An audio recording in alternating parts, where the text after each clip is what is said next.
एक गांव जो कोयले की खानों के बीच जहां हमेशा बम ब्लास्ट होता है, उस गांव का नाम वेरापल्ली होता है। उस गांव के एरिया के लोग वाइन शॉप के पास होते हैं।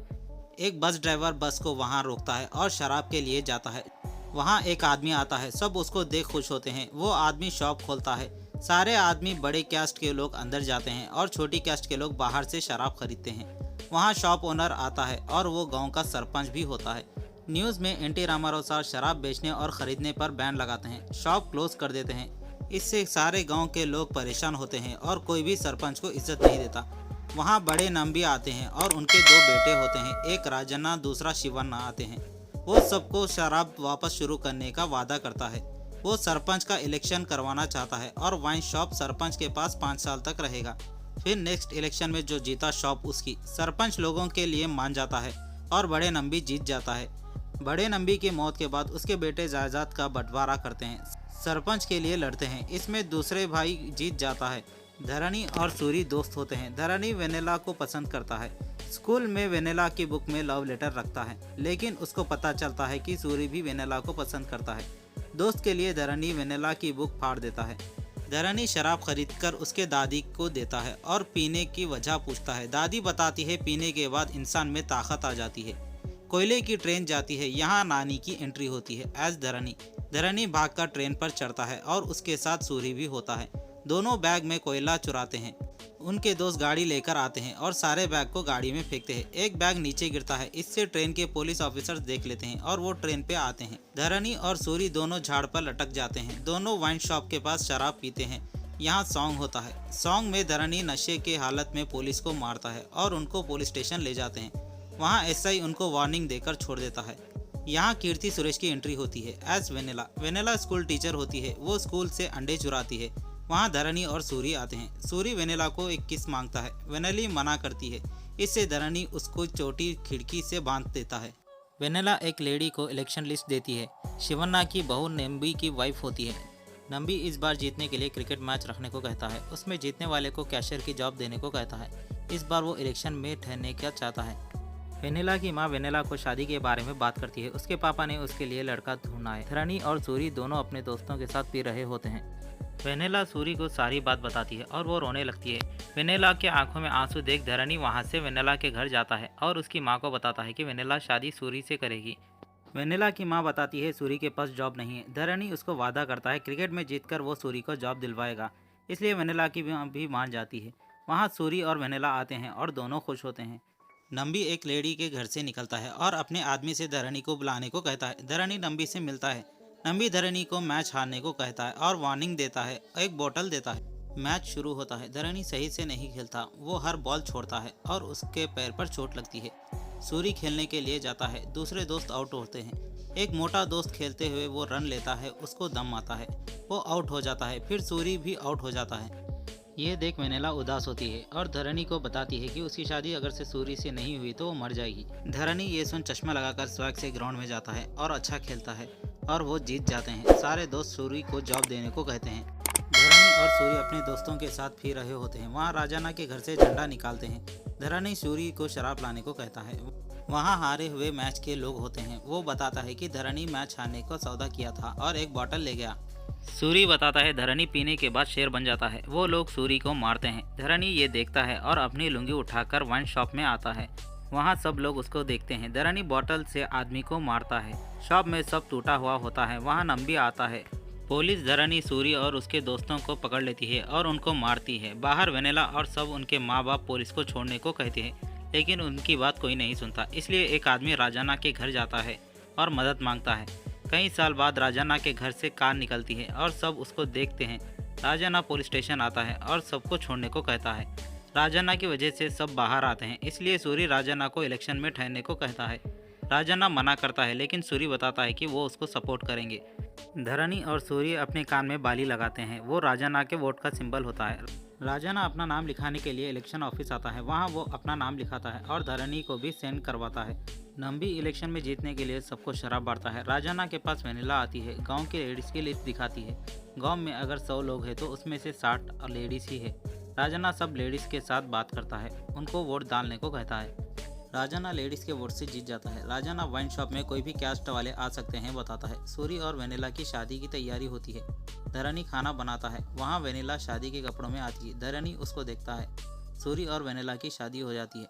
धरनी का दोस्त धरनी को देखता है और बताता है पहले ही वेनिला से प्यार का इजहार करना चाहिए था। धरनी बताता है वो अगले जन्म में उससे शादी करेगा।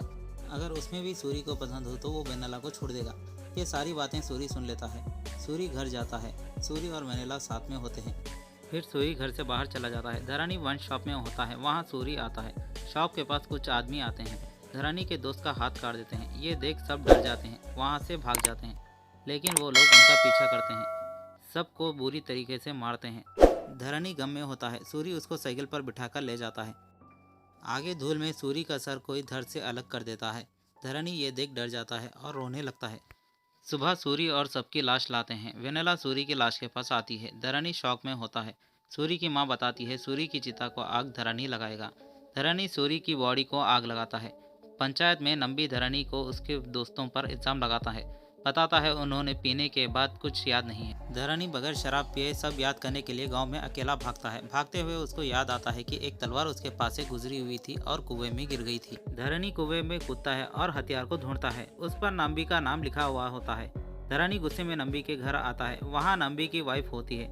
वो बताती है नंबी घर पर नहीं है। धरनी बताता है ये सब नंबी ने किया है। नंबी की वाइफ बताती है क्रिकेट में तू जीता, शॉप में मारपीट तूने की, तो सूरी क्यों मरा? वेनिला के लिए। बताती है उसके लिए वो पागल हो गया है। वेनिला को देखते हुए झाड़ का पत्ता सामने आ गया तो इसलिए वो पूरा झाड़ को आग लगा देता है। नंबी को पता है कि वेनिला के पास कौन से कलर की और कितनी साड़ियाँ हैं। वो वेनिला को देखता है और अपनी वाइफ के करीब जाता है। जब कभी भी वेनिला घर के बाहर सोती थी वो उसके पास जाकर वेनिला की खुशबू सूंघता था। इसलिए उसने सूरी को मार दिया। बाकी के लोगों को मज़े के लिए मार दिया ताकि किसी को शक ना हो। धरनी को वेनिला को बचाने के लिए कहती है। उसको यहाँ से ले जाने को कहती है। उसके पास कल तक का वक्त है। धरनी अपने दोस्तों के कब्र के पास जाता है। वहाँ नंबी आता है। वो बताता है अब वेनिला को उससे कोई नहीं बचा सकता। वेनिला के घर वेनिला को विधवा बनाते हैं। उसकी चूड़ियाँ तोड़ते हैं, सिंदूर मिटाते हैं और उसका मंगलसूत्र निकालते हैं। वहाँ धरनी आता है और सबके सामने वेनिला को मंगलसूत्र पहनाता है। धरनी के हाथ सूरी का हाथ का पायल होता है। वेनिला उसी को देखती है। ये देख वेनिला के कैस्ट वाले मना करते हैं। वेनिला की माँ बताती है उसको शादी से कोई इतराज नहीं। राजा ना धरनी से वेनिला को ले जाने को कहता है। धरनी वेनिला को अपने घर ले जाता है। नंबी वेनिला के घर को देखता है और उसकी वाइफ के सामने एक मुर्गे को पटक पटक के मारता है। बताता है दशहरे के दिन वो धरनी को मार देगा। धरनी मार्केट जाता है। वो वहाँ नंबी को मारने के लिए औजार लेता है और घर लेकर आकर छुपाता है। धरनी ये सारी बातें अपने दोस्तों को बताता है।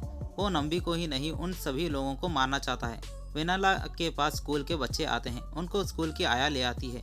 वेनिला उनको पढ़ाने के लिए घर से बाहर आती है। रास्ते में नंबी का आदमी वेनिला से बदतमीजी करता है। वेनिला वहाँ से चली जाती है। पीछे से धरनी उसको मारता है। वो भागते हुए नंबी के घर जाता है। धरनी उसको वहाँ मारता है और वार्निंग देता है अगली बार मेरी घरवाली पर नज़र डाला तो मार देगा। ये सुन वेनिला की माँ खुश होती। नंबी को देख कहता है कौन क्या कर लेगा देख लेंगे। धरनी वेनिला के पास जाता है। वेनिला पूछती है उसने शादी क्यों की। वो बताती है सूरी की पायल देखकर वो उसके साथ चली गई। धरनी बताता है वो उसको हमेशा हंसते हुए देखा है।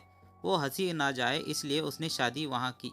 वहाँ स्कूल की आया आती है। वेनिला को बताती है उसके पति के मरने के बाद सारे कर्जेदार उसके घर आ गए थे।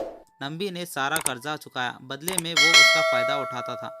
ये सब उसने अपने बच्चों के लिए किया। वेनिला घर आती है और उसको आया की बात याद आती है। उसको पति नहीं तो बचपन के दोस्त के नज़र से देखने को कहती है। वेनिला धरनी के जख्म पर दवा लगाती है। धरनी वेनिला के लिए टिफिन लाता है। साइकिल पर जाते हुए वो दोनों गिर जाते हैं। ये एक आदमी देख लेता है और अपना स्कूटर दे देता है। धरनी नंबी के सामने वेनिला के लिए फूल ले जाता है। धरनी वेनिला और दादी फोटो उतरते हैं। दादी सारे हथियार बाहर फेंकती है। इसकी वजह पूछती है। धरनी बताता है वो उन लोगों को मारने के लिए लाया है। दादी उसको थप्पड़ मारती है। धरनी बताता है वो सूरी की मौत का बदला लेना चाहता है। दादी वेनिला के लिए ये सब भूलने को कहती है। सारे हथियार को एक कपड़े में डालकर दादी उनको एक ग्राउंड में दबाने को कहती है। धरनी के घर धरनी के मोटे दोस्त के पापा और बहन आते हैं। उसकी बहन की शादी होती है और आने को कहते हैं। धरनी शादी में जाने के लिए रेडी होता है। वेनिला उसको देखती है और दोनों शादी में जाते हैं। नंबी के पिता को पता चलता है कि वो वेनिला को पसंद करता है और बताता है घर में घरवाली के रहते हुए दूसरी लड़की को देखना गलत है और इसके लिए मारना महापाप है। वेनिला धरनी को पूछती है क्या कभी किसी को प्यार किया। वेनिला उसको नाम पूछना चाहती है। धरनी बताता है वो एक लड़की को बचपन में प्यार करता था। वो चोटी डाली हुई होती थी, लेकिन वो उसको नहीं भूल पाया और बताता है उसकी शादी हो गई। दशहरे का दिन आता है, सब तैयारी होती है। धरनी रावण के पीछे हथियार छुपाता है। धरनी दशहरे के लिए तैयार होता है और एक बार वेनेला को देखता है, दोस्तों के साथ चला जाता है। रात को वेनेला के पास नंबी आता है और उसकी वाइफ आती है। बताता है सूरी की मौत के वक्त सफ़ेद साड़ी और लाल ब्लाउज गजरा लगाए हुए सुंदर लग रही थी। वेनेला थप्पड़ मारती है, लेकिन नंबी बताता है उसने सूरी को मारा है तेरे लिए। सूरी को नहीं पता कि तेरे से शादी करने के बाद वो मर जाएगा। वो चाहता था वेनेला विधवा बनी तो वो उसकी हो जाएगी, लेकिन धरनी वेनेला से शादी कर लेता है। बताता है धरनी को सब पता था, अगर उसने शादी की तो वो मर जाएगा। धरनी तुझसे प्यार करता है। बताता है आज वो उसको मार देगा। वेनेला धरनी को ढूंढती है। रावण के पीछे कई लोग छुपे हुए होते हैं। दशहरे में लोगों के बीच वो छुपकर धरनी पर हमला करते हैं और उस पर सारे लोग कूदते हैं। राजना रावण को जलाता है। वेनेला धरनी को ढूंढती है और चिल्लाती है। धरनी उन सारे लोगों को मार देता है। सब लोग धरनी को देखते हैं। धरनी वेनेला का हाथ पकड़ लेता है और एक चाकू को अपने शरीर में लगा लेता है। धरनी को मारने के लिए कई सारे लोग आते हैं। ये देख राजना शौक होता है। धरनी एक एक करके सबको मारता है और एक आदमी को रावण के पुतले में चला देता है। वहाँ धरनी के दोस्त आते हैं और उसकी मदद के लिए वो भी उनको मारते हैं और एक दोस्त धूल के फायदा उठाकर उनको मारता है। सब लोग ये देख परेशान होते हैं। राजना धरनी को इसके बारे में पूछता है। सूरी और सब दोस्तों को नंबी ने मारा है। नंबी और उसके आदमी धरनी और उसके दोस्तों को मारते हैं, धरनी के सामने फेंकते हैं। धरनी को सूरी के साथ का पल याद आता है। इसमें वो हथियार की पोटली भी याद आती है। वो उस पोटली को निकालता है। सब उसको देख शौक होते हैं। धरनी वापस से मारना शुरू करता है। उसका साथ सारे दोस्त देते हैं। नंबी अपने हाथ में चाकू लेता है। धरनी नंबी के पास आता है, लेकिन वहाँ पुलिस आ जाती है और उसको पकड़ लेती है। धरनी नंबी को मारने की भीख मांगता है। पुलिस उसको ले जाती है। फिर धरनी को रावण के पीछे का हथियार याद आता है। वो वहाँ से भागकर रावण से बाहर निकलकर नंबी का सर धड़ से अलग कर देता है। वेनेला और राजना खुश होते हैं और नंबी की वाइफ भी देखती है। धरनी वेनेला के पास आता है। फिर वो पुलिस के साथ चला जाता है। कुछ महीने बाद धरनी वापस आ जाता है और शेविंग कर लेता है। वेनेला डिलीवरी करवाने के लिए जाती है। मार्केट में धरनी एक लेडी को देखता है। वो बताती है शराब से उसके पति की मौत हो गई। धरनी वाइन शॉप जाकर शॉप को जला देता है। वहाँ वेनेला आकर धरनी को गले लगा देती है।